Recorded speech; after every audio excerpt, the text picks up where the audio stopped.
We call ourselves scenario architecture for a particular reason, because we based our design on simulation of scenarios of how people are actually going to use the buildings we work on. So we simulate actual use of the building, future use, in relation to various aspects. For example, environmental conditions and views from inside, internal views, etc. Requirements of the clients. We analyze the way they live and the way they want to live. And then with this analysis, we design. So it's very far from conceptual design or metaphorical design. It's very analytical in a way. For us, the most important thing is to ask the right question. So if we understand the brief correctly, then we have the right question asked. And then the design is basically how we try to answer, how we try to solve the problem.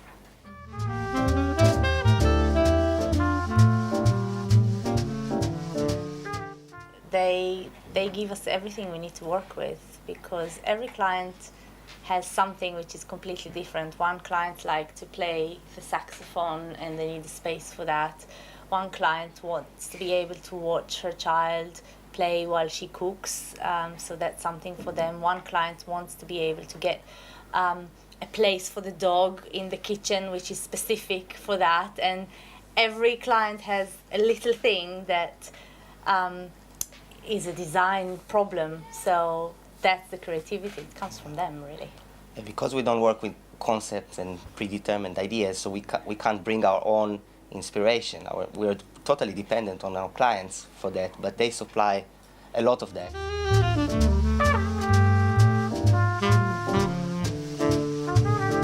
Oh yeah, so every project is very personal, and it's very much about the client and their needs. So we work a lot on Victorian houses, which a lot of them are very similar in layout, but the designs that we end up with are very different, just because the different families that live there, we try to be very specific about the requirements and find ways to give them something which is very unique to them and very familiar to them. So it's hard to say. Do you have a favorite project? Not really. No, I would say no.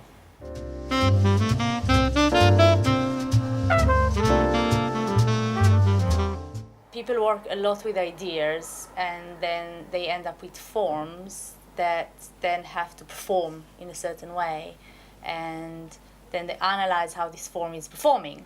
And we believe that before you end up with this form, you can do a pre-analytical experiment to help you generate the form, rather than have to analyze an existing form, help you generate the form from an analytical process. And that's what we're trying to do in our work, and that's our vision.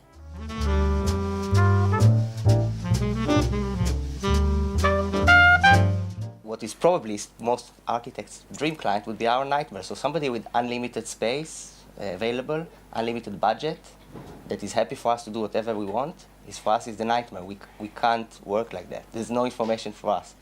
I would even say for us it doesn't activate architecture. We need all of these restrictions, all of these contradicting forces to work in our own method.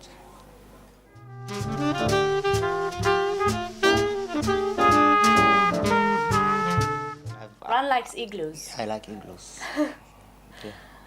More than anything else. They make sense because they're generated from the needs, from what is necessary for one person with the particular tools available to survive in a particular environment. And I just think that the fact that this particular form doesn't come from a superimposed idea or a concept, but rather from the conditions, gives it its simplicity and beauty. They're the essence of architecture, really. Igloos.